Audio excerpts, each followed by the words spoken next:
شروع کرتا ہوں اللہ کے نام سے۔ قالا رب اشرح لی صدری ویسر لی امری واحلل عقدۃ من لسانی یفقہوا قولی، جو بڑا مہربان اور نہایت رحم کرنے والا ہے۔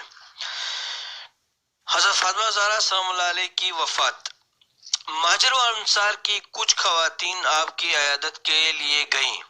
آپ نے اس وقت کو غنیمت جانا اور اس موقع پر جو خطبہ ارشاد فرمایا، اس کے بعض اقتباسات یہاں میں آپ کو بتانے کی کوشش کرتا ہوں۔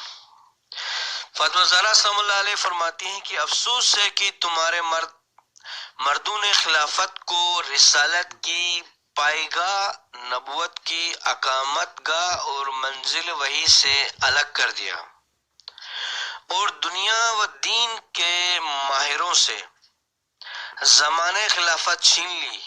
یقیناً اس میں ان کا سراسر نقصان ہے۔ انہیں ابو الحسن علیہ السلام سے کیا عداوت تھی؟ جی ہاں، انہیں علی علیہ السلام کی راہ خدا میں برہنہ شمشیر، دلیری اور شجاعت کا خوف تھا۔ خدا کی قسم خدا کی، اگر خلافت کو علی علیہ السلام کے ہاتھ سے نہ لیا ہوتا تو یہ ان کے امور و مسائل کو حل کرنے میں علی علیہ السلام خود حصہ لیتے، فاطمہ زہرا سلام اللہ علیہ خود حصہ لیتی اور انتہائی رضا و رغبت سے شادمانی و کامرانی کی جانب انہیں ہدایت کرتے۔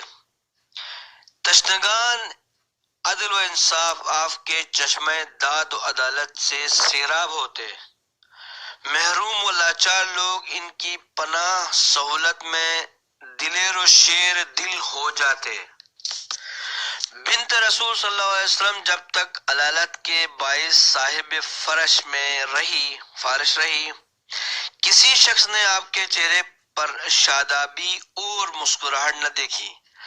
آپ ہفتے میں 2 مرتبہ پیر اور جمعرات کے دن شہداء کے مزارات پر جاتی اور ان کے لیے دعائیں فرماتی، فاطمہ زہرا سلام اللہ علیہ۔ اور بالآخر ہجرت کے 11ویں سال میں بتاریخ سوم جمادی الاخر 18 سال کی عمر میں آپ نے اس جہان فانی سے کنارہ کر لیا اور اپنے والد بزرگوار کے پاس پہنچ گئی۔ ہم آپ آج کے دور کو دیکھیں، ہماری بیٹیاں 20-25 سال کی ہو جاتی ہیں، ان کی شادی تک نہیں ہوتی ہے۔ فاطمہ زہرا سلام اللہ علیہ جو کہ جنت کی خواتین کی سردار ہیں، حضور اکرم صلی اللہ علیہ وسلم کی بہت چاہتی بیٹی ہیں، وہ اپنے بچوں کو پیدا کرنے کے بعد علی علیہ السلام کے ساتھ کئی سال گزارنے کے بعد 18 سال کی عمر میں اللہ کو پیاری ہو جاتی ہیں۔ اس کا مطلب ہے کہ ان کی شادی بالغ ہوتے ہی کر دی گئی تھی۔ کیوں؟ ان کو پاس گاڑی دولت کا پتہ نہیں تھا، کیا ان کو سب پتہ تھا، لیکن حضور صلی اللہ علیہ وسلم نے جو اسلامی طور طریقے سے شادی کرنا ہے اسی اسلامی عمر میں ان کی شادی کر دی، جس کی وجہ سے انسان اگر آج کے دور میں 18 سال سے لے کے 25 سال کے اندر شادی کر لیتے ہیں، دولت ہو یا نہیں ہو، گاڑی بنگلہ ہو یا نہیں ہو، لڑکا لڑکی دونوں گناہوں سے بچ جاتے ہیں۔ حضرت علی علیہ السلام نے دختر رسول صلی اللہ علیہ وسلم کو غسل دیا، نیز آپ کی وصیت کے مطابق خواص کے علاوہ دیگر افراد کی غیر موجودگی میں نماز جنازہ ادا کیا، اور علی علیہ السلام راتوں رات آپ کے جسد مطہر کو سپرد خاک کر کے قبر کے نشان کو بھی محو کر دیا، مٹا دیا، قبر نشان کو زمین سے غائب کر دیا۔ اس کے بعد حضرت صلی اللہ علیہ وسلم کے مزار پیغمبر صلی اللہ علیہ وسلم کی جانب اور رخ کیا اور فرمایا کہ یا رسول اللہ صلی اللہ علیہ وسلم، میری اور اپنی دختر کی جانب سے جواب آپ کے جوار میں پہنچ گئی، جو اب آپ کی جوار میں پہنچ گئی ہے، وہ بہت جلد آپ سے جا ملی ہے۔ السلام قبول ہو آپ کو ہماری طرف سے، اور یا رسول اللہ، آپ کی برگزیدہ پاک دختر کی جدائی کے باعث میرا پیمانہ صبر لبریز ہو چکا ہے، لبریز ہو چکا ہے اور اب مجھ سے غم برداشت کرنے کی تاب نہیں۔ ہم میں سے کوئی بھی لے لیں، اس دنیا میں جس بیچارے کا شوہر وفات ہو جاتا ہے اس عورت کو صبر دے، صبر کرنا بہت مشکل ہوتا ہے۔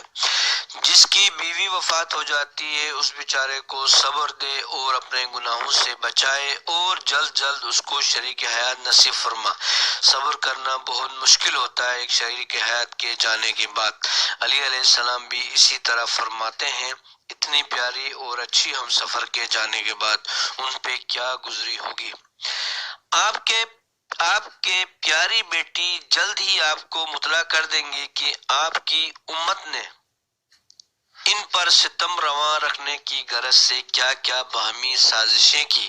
علی علیہ السلام فرماتے ہیں، حضور اکرم صلی اللہ علیہ وسلم سے مخاطب ہوتے ہیں، نہ کہ ان پر جو کچھ گزری انہی کی زبانیں سنیں اور یہ وقت کس طرح گزارا اس کی کیفیت انہی سے دریافت فرمائیں۔ اگرچہ آپ کی رحلت و زمانہ حیات کے درمیان کافی عرصہ نہیں گزرا ہے اور آپ کی یاد دلوں سے بھی محو نہیں ہوئی ہے۔ اللہ آپ سب کو یہ واقعہ سننے کی ہمت دے دے، صبر جمیل عطا فرمائے۔ میں امید کرتا ہوں کہ میرے چینل کو لائک و سبسکرائب کریں گے۔ یہ واقعہ میں نے تاریخ اسلام کتاب سے لیا ہے۔ موجودہ میرے پاس جو کتاب ہے 320 پیج نمبر ہے۔ اپنا خیال رکھیے گا، بہت شکریہ، دوستوں کو بھی شیئر کیجیے گا۔